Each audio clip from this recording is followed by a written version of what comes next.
Hello and welcome to the Craft Beer Corner. For today's beer review, we are jumping into one of the most well-known craft brewers in the country, hands down, Stone Brewing Company. They are based out of Escondido, California, though I think within the last year, maybe 2 years, they opened up a second brewing facility on the East Coast, and that one is based in Richmond, Virginia.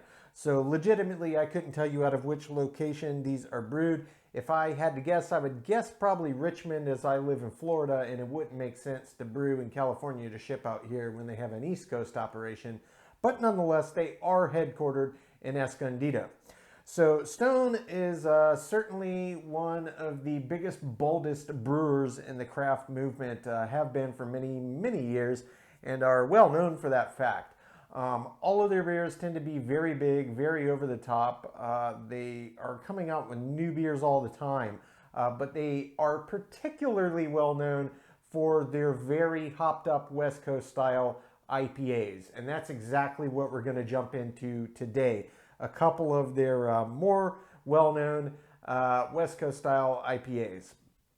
Today, they're both doubles, imperials, whatever you want to term them, but we're going to jump into a couple that most people will know, but if you've never had any Stone beers or Stone IPAs, this ought to give you a really good sense of exactly what they're about. So we're going to start off with Stone's Ruination 2.0. This is 8.5% ABV. This one is actually a remake of their original beer, which was Stone Ruination IPA. Legitimately one of the hoppiest, most bitter-forward IPAs I've ever had. I used to call it the palate wrecker because essentially you have a sip of this and you can taste nothing after that. It just completely annihilates your taste buds from being able to pick up any other flavor sensations. You could be eating something sweet behind it, you would never know.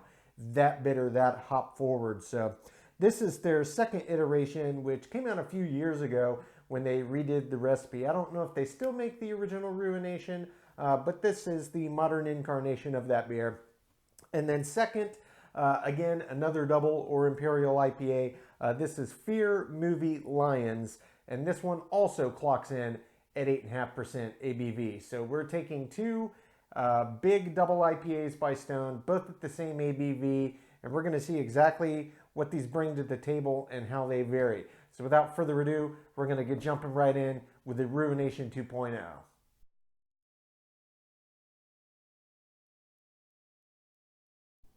Okay, so jumping right in, starting with beer number one today. This is Stone Ruination 2.0, both Imperial or double IPAs today, both 8.5% ABV. So you may or may not be able to see this on the label. This is Stone's kind of logo, mascot on every beer I've ever seen by them. Some may call it a devil or a demon. It is neither. It is a gargoyle.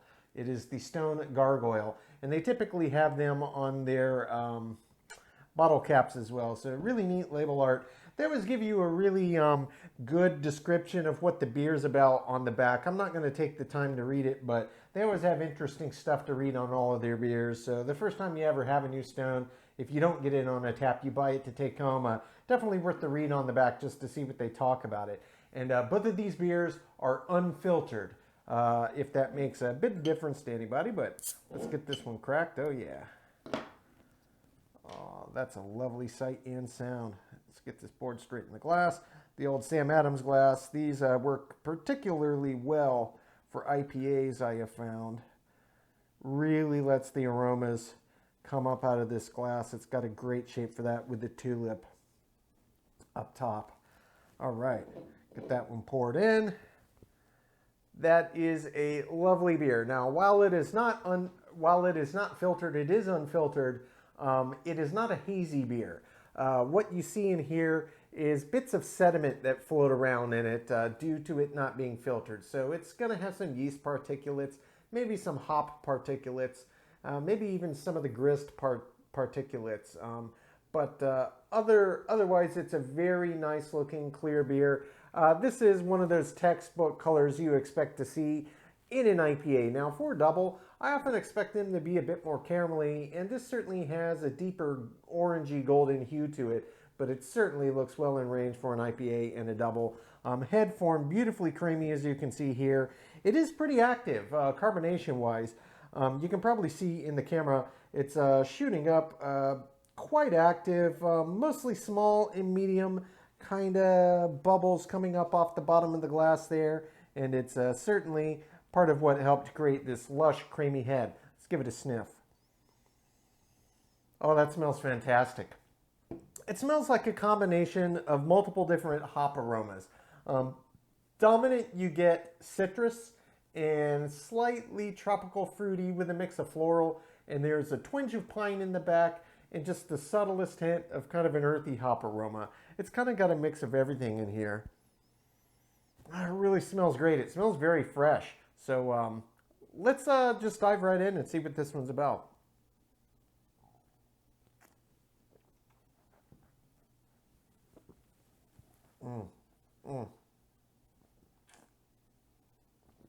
Absolutely, yes.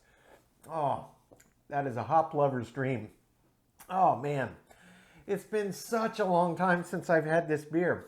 I think I had it when they first released it, gosh, 4 or 5 years ago. I don't think I've had it since. Have mercy. I can't believe how good this beer is. I have forgotten how good this beer is. This is a beer that is not for the faint of heart in the IPA realm. If you do not like big, bold, hop-forward, bitter-dominant IPAs, this is not the beer for you. If your idea of a good time when it comes to IPAs is the biggest, boldest West Coast offerings you can get your hands on, and you haven't tried this, you owe it to yourself.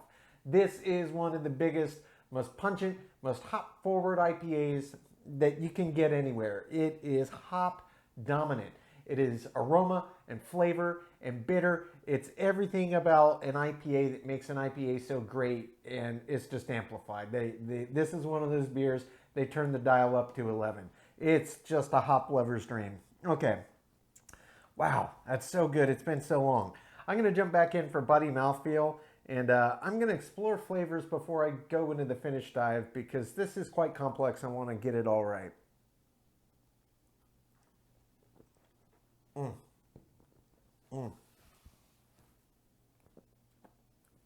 The body is medium heavy.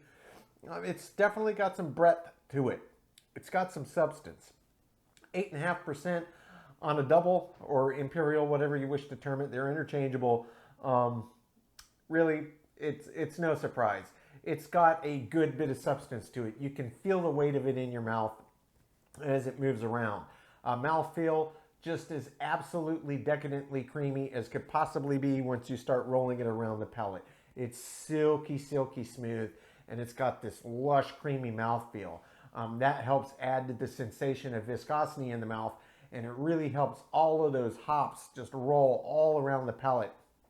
I can taste all over my palate just different pockets of different aspects of the hops and just lingering bitters. It lingers. It's got a very, very long finish. So we're going to jump back in to see exactly how this flavor develops, and it is quite long. So one more sip here.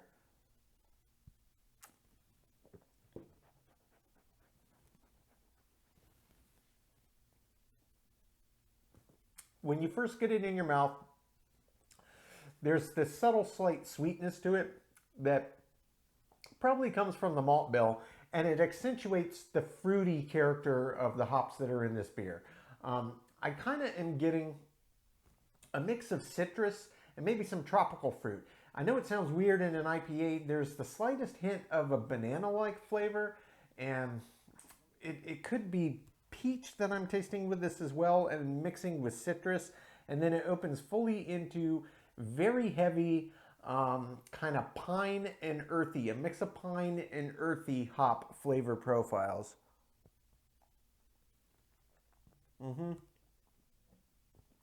Very fruity sweetness up front. Starts to open up all those kind of citrus blend with tropical fruit flavors, and then it hits you whack. Pine, tar, resin, and earthy. Don't really pick up any hint of the floral flavor in the hop in the beer. It came through on the aroma, not so much in the actual flavor itself. But the earthy hops and the pine resinous kind of qualities, those are the ones that are the most dominant after the initial few seconds when you get it in your mouth. And it just progressively intensifies and intensifies and intensifies.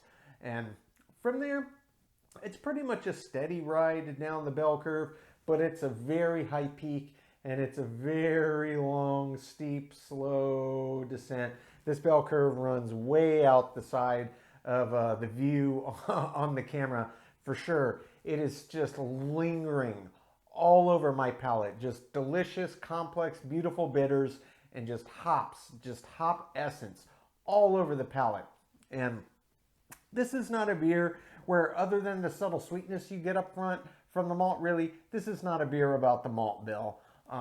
You know, you can't really detect, oh yeah, that's nice that they added that in the malt bill. This beer is all about the hops. It is a story of the hops, the aroma, the various flavor and interplay of them, and just big, bold, in your face and bitters. This is absolutely just a slam dunk, big, bold, West Coast style IPA for absolute hop heads and lovers of big, bold, bitter beers. This is, I think, exactly what they tried to brew. The original Ruination was very much that same way. This one, for my money, has a lot more layers of complexity. I remember the original Ruination because I used to drink it rather often. And it was a good beer, a very good beer. I would still buy it today if they still made it. But I think that their new interpretation of that beer is even better. It's got more layers and more depth of aroma and flavor and complexity of how it builds, but you still have that massive hop forward intensity and the lingering bitters that just stick all over. I mean, I don't know how long it's been since I had that last sip. It is still lingering. I can still taste that pine resin and earthy, just astringent bitterness all over my palate. Each sip just lasts so long. It's one of the longest finishes of any sip of any beer I could think of. Absolute home run. I love this beer. I'm going to take my sweet time sipping on this, count my scores, and when we come back, we're going to move on to beer number 2. That is Fear Movie Lions, also a double or imperial IPA, and also 8.5% ABV.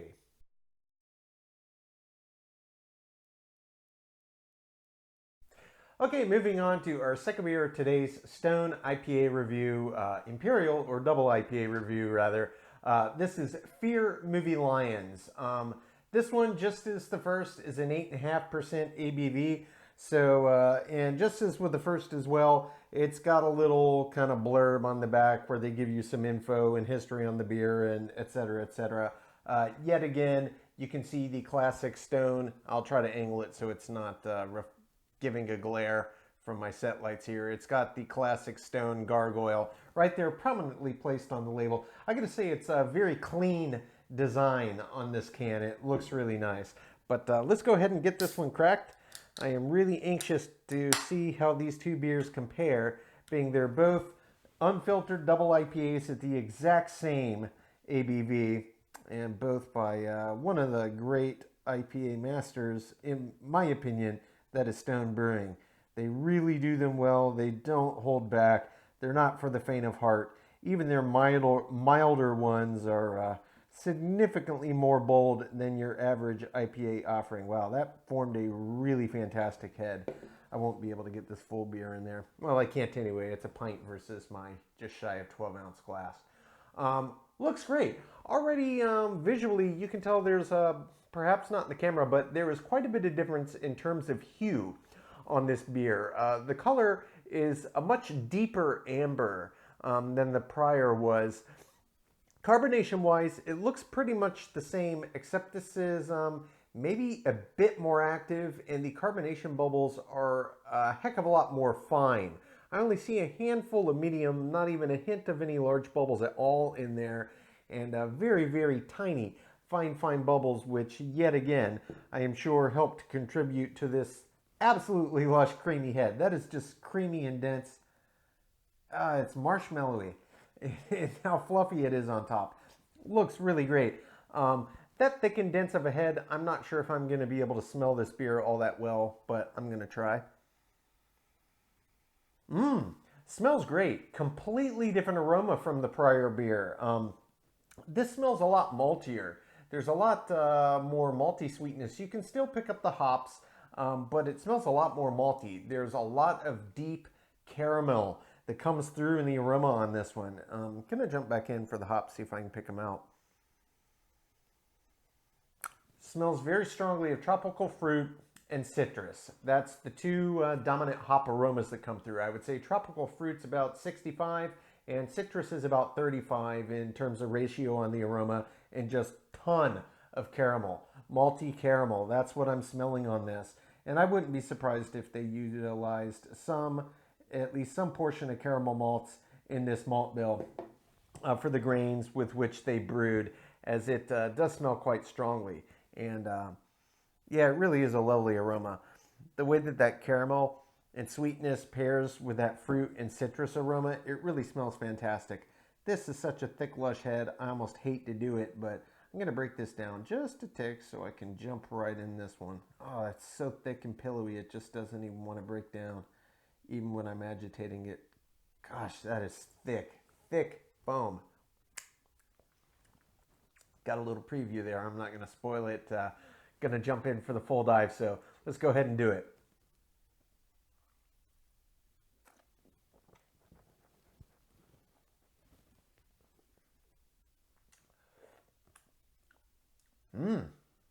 That's very nice. That's a nice beer. These beers are completely different. Everything about them is completely different.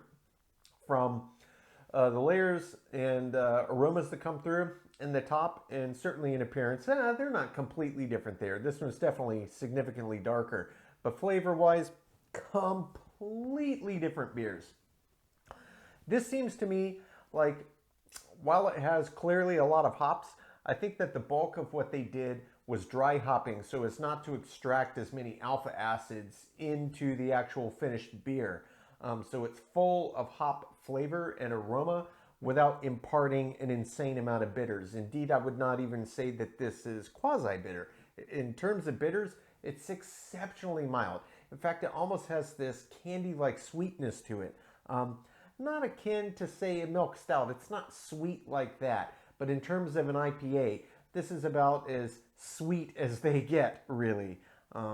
Short of some New Englands with all the added lactose. But for a standard IPA, this is really on the sweeter end versus bitter.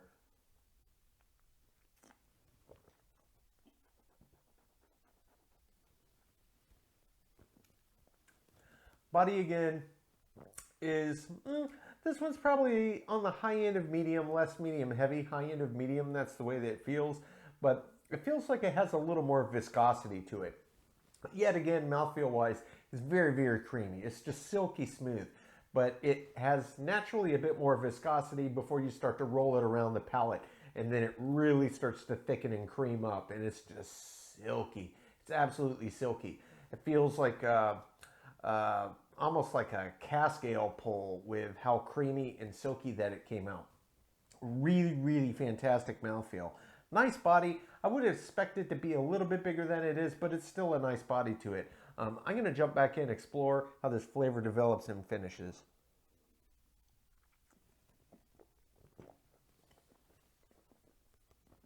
You first get it in your mouth, it's just smack. Caramel. It's very deep, strongly caramel forward in terms of flavor. In terms of the hop profiles that actually come into the flavor of the beer, there's really no citrus, so to speak. That's entirely on the aroma.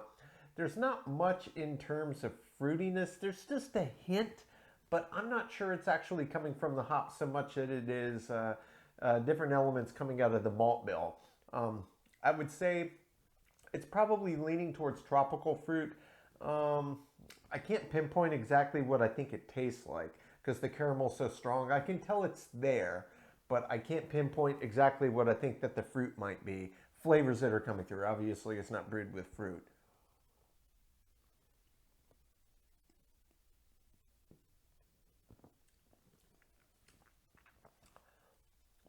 Perhaps mango. I can't think of what else. Maybe mango, maybe papaya, something like that. That's about what it tastes like, but the caramel forward nature of this beer is so immense that it's really hard to pinpoint anything outside of that. And actually, in the back end, on another dive, really picking out these flavors, there might be just a hint of citrus that comes through. If anything, I would say it tastes kind of like orange, not grapefruity like many in IPA. There's really no grapefruit sense, and I don't get lemon at all. Maybe just a hint of orange that mixes with that kind of mango and papaya, and just a massive ribbon of caramel. It's very caramel dominant. It's very malt forward, and it's very nice. That's not a flavor combination I would typically think of, but it actually works very well in this beer. Make no mistake, it's very nice. And night and day difference between the Ruination in terms of hop bitterness intensity, but the way that it presents itself, it's there. There's still bitters. There's no question you're still drinking an IPA, but it's significantly milder than that which came through in the Ruination. This is a much more approachable IPA for the masses, for my money. Those that are not into really intense, bitter forward West Coast style IPAs, I think could still probably enjoy this one. It's very flavorful. It's very aromatic. It's a very nice, enjoyable beer. It's not... It's kind of like a West Coast interpretation of a classic English IPA, only in double format. That's what this reminds me of a lot. It's got the character and certainly the malt bill of a lot of classic English IPAs that I've had, but it's just got a lot more hop aroma, and it's a double IPA in this format. So it's only a little bit more bitter than the English standard IPA counterparts that I could name for the most part. We're talking traditional IPA, not modern interpretations of IPAs. That's kind of how this comes off. It's a bigger kind of West Coast interpretation of a classic English IPA. That's what this reminds me most of. Only it's got a lot more interesting aroma to it, and a much bigger aroma and flavor profile. It's just a bigger beer all around.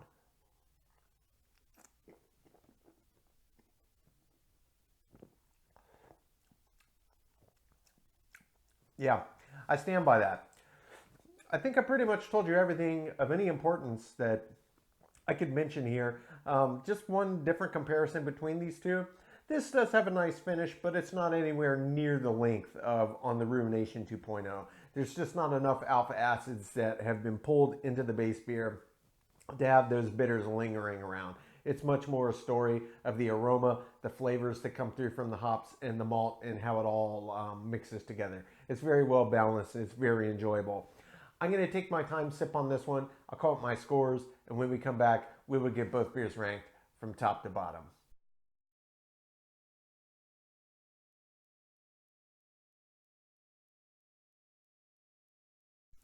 Okay, now that we've gotten to enjoy both of these beers, we're going to go through and get them ranked, starting with the Ruination 2.0. Again, both beers, same ABV, it's 8.5%, both by Stone out of Escondido, California. Starting with the aroma on this one. Very nice aroma. You can smell all the different layers of hops that are in there, and it's got a pretty good presence, but it's not quite as pungent as the most pungent IPAs out there, but it's certainly well above average. It gets an 8 out of 10. Taste. This is an absolute hop head and hop lover's dream. If you are looking for among the biggest, boldest, most hop forward, bitter, intense IPAs, there are few that can rival this beer.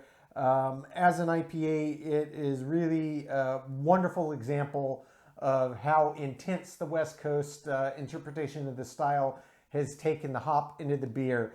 And this is one of the absolute pinnacles of that subgenre. Gets a perfect 10 out of 10. Body on this one. The body is certainly above average, though for 8.5%, I did expect it to be a bit bigger than it was. Kind of came in on the medium, just bordering on medium high. 8.5, there's a lot of fermentables in this beer, and I would have liked it to just have a little bit heavier, more robust nature in the mouth. Certainly above average, but not top tier. It gets an 8 out of 10. Mouthfeel on this one was fantastic. Very, very creamy, very, very silky. As it rolled around the palate, you could feel the viscosity of it, and that creaminess was really just silky rich. It was like being almost like off of a hand pull tap. Honestly, it was that lush. It gets a perfect 10 out of 10. Finish on this one. This beer has one of the most layered and lengthy finishes of any beer I could think of. It is so hop dominant. There is just so many different layers of the hops, the alpha acids, just the high content that made it into here. It just sticks around the palate. It just lingers and lingers, and it extends that finish. You can keep tasting it a minute, 2 minutes after your last sip. You can still just taste all the bitters all over your palate. Perfect 10 out of 10. Head and retention on this one was absolutely fantastic.